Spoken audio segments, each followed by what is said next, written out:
وَلَا تُمْسِكُوهُنَّ ضِرَارًا لِتَعْتَدُوا، اور مت روکو انہیں اپنے پاس انہیں تکلیف پہنچانے کے لیے تاکہ تم سرکشی کرو.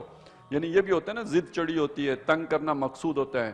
طلاق دی، پھر سوچا کہ ابھی دوسری بھی دے دی تو یہ تو آزاد ہو جائے گی، تو نہیں دیتا، رجوع کر لی، پھر تنگ کیا، اسے ذلیل کیا، تو یہ ہے اس کو ضرر پہنچانے کے لیے روکنے کی بات. تو ایسا نہ کرو، یہ تو تم پھر سرکش ہو جاؤ گے، یعنی تم نے یہ اللہ کی حد پامال کی اگر ایسا ہوا.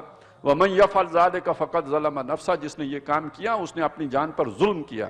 وَلَا تَتَّخِذُوا آیَاتِ اللَّهِ هُزُوًا، اور مت اللہ کی آیات کو کھیل تماشا بناؤ. وَاذْكُرُوا نِعْمَتَ اللَّهِ عَلَيْكُمْ، اور اللہ کی وہ نعمت یاد کرو جو تمہارے اوپر ہوئی. وَمَا أَنزَلَ عَلَيْكُمْ، یہ بالکل وہی بات ہے جیسے بنی اسرائیل کو کہا کہ اللہ کی نعمت یاد کرو. یا بنی اسرائیل اذْكُرُوا نِعْمَتِيَ الَّتِي أَنْعَمْتُ عَلَيْكُمْ، وہ کون سی نعمت ہے جو ہوئی؟ وَمَا أَنزَلَ عَلَيْكُمْ مِنَ الْكِتَابِ، یعنی جو اللہ نے تم پر کتاب نازل فرمائی ہے، قرآن مجید جو تمہیں عطا کیا ہے.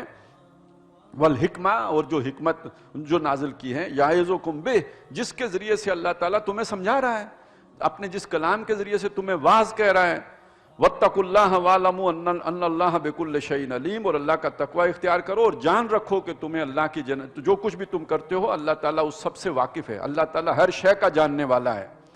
وَإِذَا طَلَّقْتُمُ النِّسَاءَ فَبَلَغْنَ أَجَلَهُنَّ فَلَا تَعْضُلُوهُنَّ أَن يَنكِحْنَ أَزْوَاجَهُنَّ إِذَا تَرَاضَوْا بَيْنَهُم بِالْمَعْرُوفِ، اور جب تم عورتوں کو طلاق دے دو اور جب وہ اپنی مدت کو یعنی ان کی عدت پوری ہونے کو آئے تو پھر انہیں مجبور نہ کرو کہ وہ اپنے خامدوں سے، یعنی انہیں نہ روکو اس بات سے کہ وہ اپنے خامدوں سے نکاح کر لیں.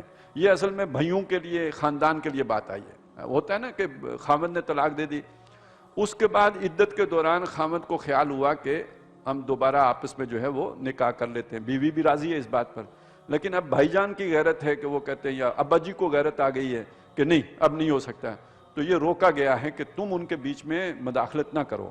یہ پہلی دفعہ جب نکاح دیا ہے تو اس وقت تو ٹھیک ہے، ولی کی اجازت ہوگی، لیکن یہ کہ جب نکاح ہو گیا ہے تو اس کے بعد میاں بیوی کے معاملات میں والدین کو بھی، بیوی کے والدین کو بھی جو ہے وہ مداخلت کرنے کا اس معاملے میں، یا والدین کو یا بھائیوں کو حق نہیں دیا گیا کہ اگر وہ دوبارہ آپس میں شادی کرنا چاہتے، یعنی نکاح میں یا ملنا چاہتے ہوں تو اس پہ پابندیاں اور قدغنیں نہ لگاؤ.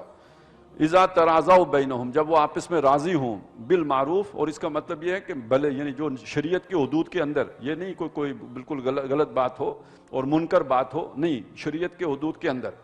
ذالک یوعظ بہ من کان منکم یؤمن باللہ والیوم الآخر، اور اس کی وصیت تم میں سے اس کو کی جا رہی ہے کہ جو اللہ پر اور آخرت پر ایمان رکھتا ہو.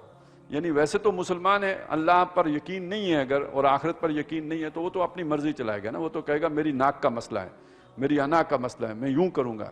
لیکن یہ کہ جو اللہ پر آخرت پر ایمان رکھتا ہے، یہ وصیت اس کو کی جا رہی ہے.